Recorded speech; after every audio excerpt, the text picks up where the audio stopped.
greetings, old chap. Have you by any chance seen our dead woman anywhere?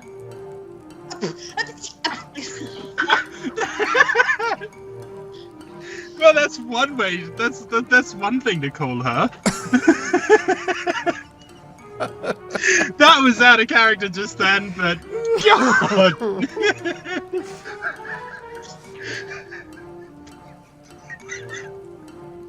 I'm shaking my head. I'm shaking my head at you.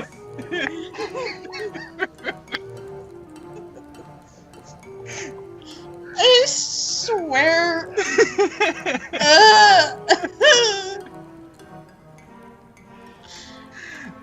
Okay, back in character. Yep. Korim just. God damn it! I'm still laughing.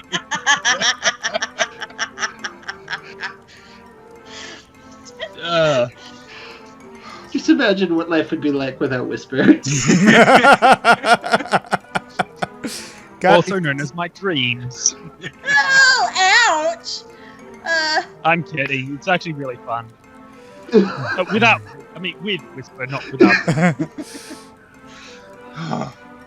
Korim just looks at him, raises an eyebrow, and taps the side of his head. Ah! On that note, I would like to have a private, not really, just brief word with her, if it's all right.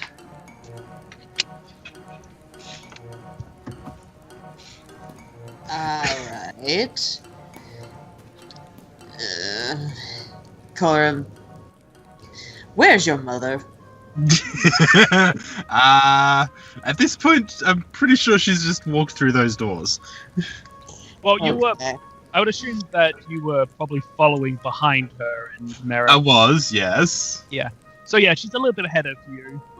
Okay, so as quickly as she possibly can, she sort of leaks out of Korim's scarf and into the sword, so there's as minimal risk of exposure as possible. I heard that. You hear some voice call out from in front of you. She's terrifying! Get me away! Yeah, and Korim's just laughing again.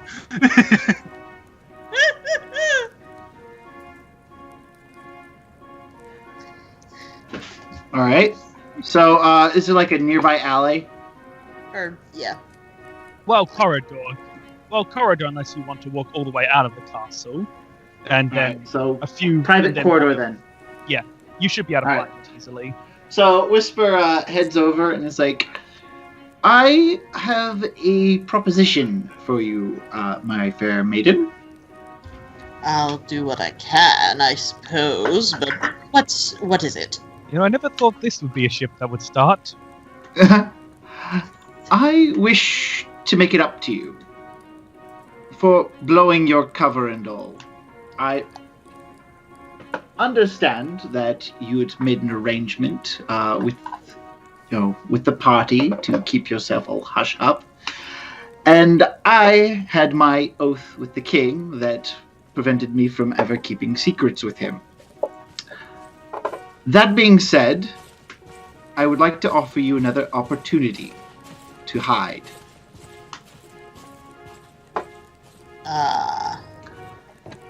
Alright. It doesn't have to be at this moment. However, Shay, I have just sent you something to send to Ari. Okay.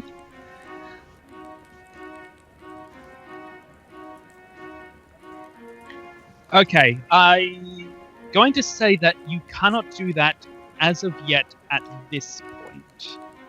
Alright, well then he explains it. Alright. Yes.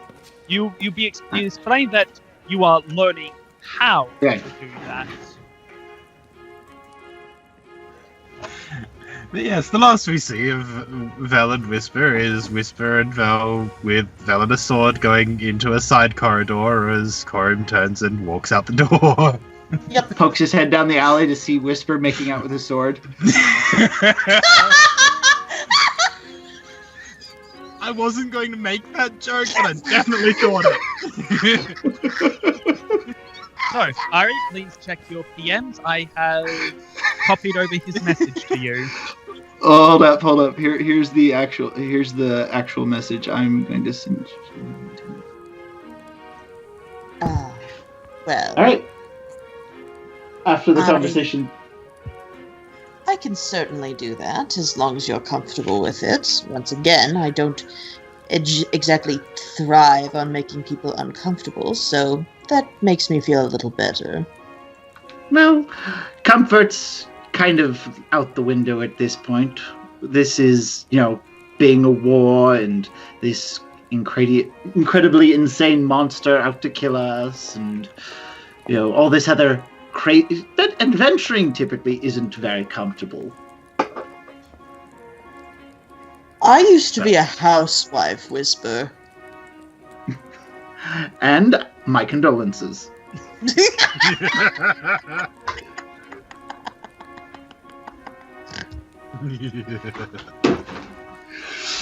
That being said, I look forward to doing business with you.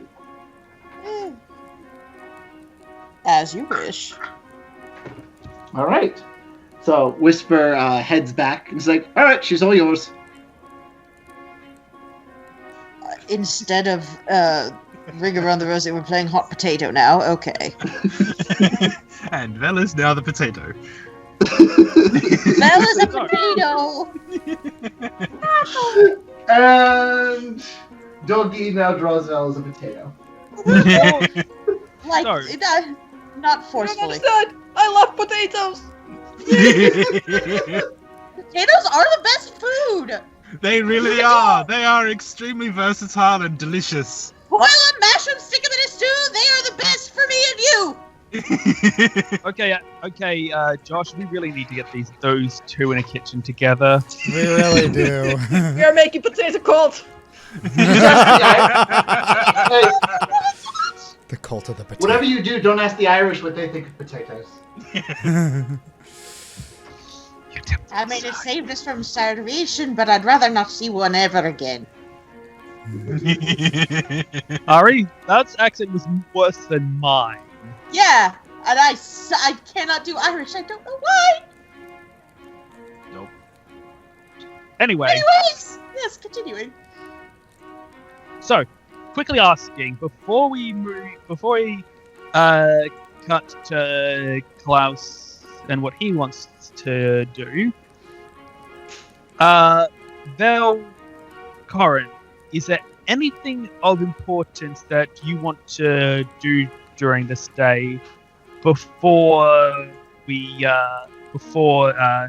Korim has to speak to, well, his rendezvous?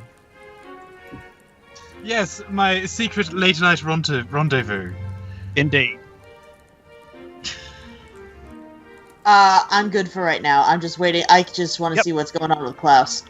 Yeah. Then, unless anyone has any... Oh, wait, can I quickly do something? Let us please cut over to Klaus, who a few hours later finds himself... Actually, about an hour later, I would say, finds himself on the steps of his temple.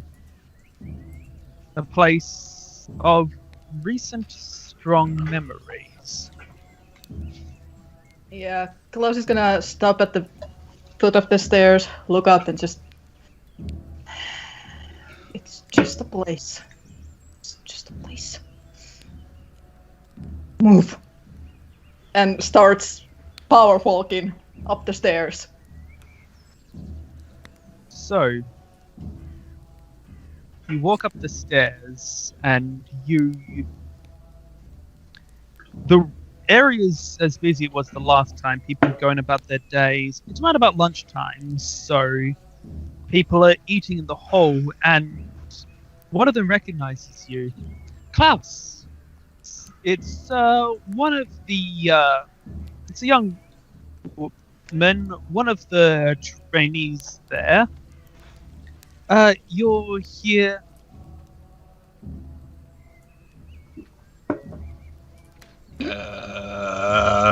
You're Klaus, you're here to see Master Simone, yes? That is correct. Follow me. He's in his office. Oh, Yeah, Klaus just quietly yeah. starts following. Well, you probably don't need her to lead you there. You know where his office is. Ah. Yeah, but So- she offered. True. So, yeah. You walk after her, she leaves the office, and the door is locked. It's closed. Do you knock on it? Yeah, just use back of my hand. Good. What are you doing? Kuna is going with the other guy, isn't he? Seraph, wasn't it? Yeah. I thought you said you wanted. I thought Kun was saying he wanted to keep an eye on Klaus Well, while he he's was, doing his. yeah, but was he giving a? Wasn't he given assurance? Yeah, he was. Yeah, but Klaus was No, given assurance that Klaus Yeah, gave him Fluffles. assurance. He would Yeah, send Fluffles. yes, he would send Fluffles if he was in danger, and that was good enough for Kun. Okay. Because what Sirith had said was that you two can go to the temple. Just be back at 4. So you would have time to, if you wanted to, you would have time to still escort Klaus.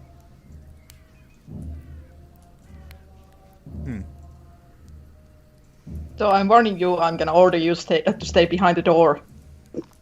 Very well. So it's gonna be boring. Very well. No. You're just gonna chill behind the door this whole time.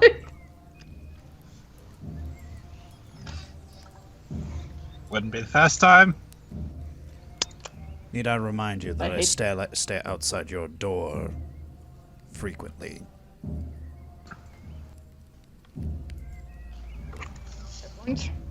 That doesn't sound creepy at all. So, speaking of creepy, the door opens and. Hello, young Klaus. After the terrible tragedy that befell you before, I believed I would never get a chance to see you again. Hey, Master Simone. Please, have a seat, young man. What is it you wish to share with me? Klaus just steps in and points at Kun with one finger like, stay. And closes the door. Kun, roll will save to avoid sitting. I'm joking. Nat 20. I'm dead serious. you. Fuck you! I will check him!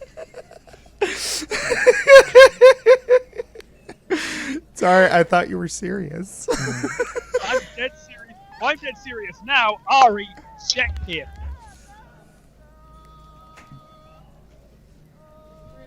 It is a freaking 20. Are you kidding me? Nope. I refuse. I refuse to believe that. So many nat 20s! You're wasting all the nat 20s, man! That's gambler's fallacy. Well, gambler's fallacy. What do you mean a fallacy? It's always right. Gambler's truth is always right, Josh. Yeah. Anyway. So, yes. Your mentor sits you down and passes Klaus a brownie. But I should clarify, considering that Ari's in the party, that he passes him a chocolate biscuit to eat and not a small fairy. Ah, biscuit. Yes, munch. See, I just Nah. think the fudgy cake thing, so Yes. it's not a biscuit. It's technically a cake. Well, it's technically a Whatever. slice. Whatever. It's a thing. It's a small sweet thing. In any case. So he sits down. So tell me what is on your mind, young Klaus. Okay, Klaus pauses for a second and then puts the cookie down. He's like, I am stuck starting to lose myself to my own anger. Nice. Please go on. Yep, Klaus pauses for a second to make sure that nobody is actually listening. Just be paranoid. Then he turns back. I'm starting to think I'm not the right fit for the group. Makes you say that. Why are you laughing over there? Damn No, that'll just make him laugh harder. See? Also, can you ever not laugh evil? No, I actually can't. Yeah, Klaus just closes his eyes, takes a deep breath. I had whole speed figured out, but then I forgot it because I took a nap. I know the feeling, dude. Trust me.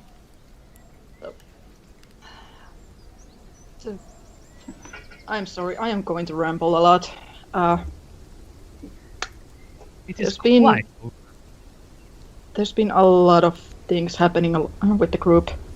A lot of things that conflict with me, both morally and with my faith. And my beliefs. He leans forward and puts his hands on the table near you. Go on, my boy. Share your secrets with me. I hate that he sounds like a villain, because I'd love that he sounds like a villain. See that one? Yeah. like, Sounds I love that it. I love it, but I'm at the gonna moment, say this. I Wait. thought of it before Sybil. Spoiler. Yep. Shh. I don't know. No one knows what that name means. And by the time Yeah, this comes out, they will. Klaus just stops for a second. Do you remember the creature in the cove? The attack that followed? Yes, a very grisly and terrible sight. Many people lost their lives. The great horror and tragedy. Yeah, Why does he Klaus- sound delighted by it? I wept for He sounds those like a villain. indeed. Yeah, Klaus then looks at him dead in the eyes. One of in our party caused this. I would guess that it was a tragic accident, yes? I would hope so too. I want to believe it was a judgment of error, but that isn't what is causing the. That's not what's setting me off. He basically gestures for you to go on. Basically, whenever there's death or murder in the group, or accidents, or we do something horrible, we do try to make amends. We show remorse, but this person just. When I showed I was angry, I was cut down instantly. There hasn't. I don't know if he feels remorse, and I want to believe he does in his own way, but how can I be okay with all of this? Your teacher stands up and he walks over to one of his bookshelves and he runs his hand down the spine of one of them before pulling it out and just reads through it. Then he closes it and gently places it on the places on the table next to you. Funnily enough, it's actually not one of your temple scriptures, but from the scripture of the blind god, the god of justice, or warrior deity.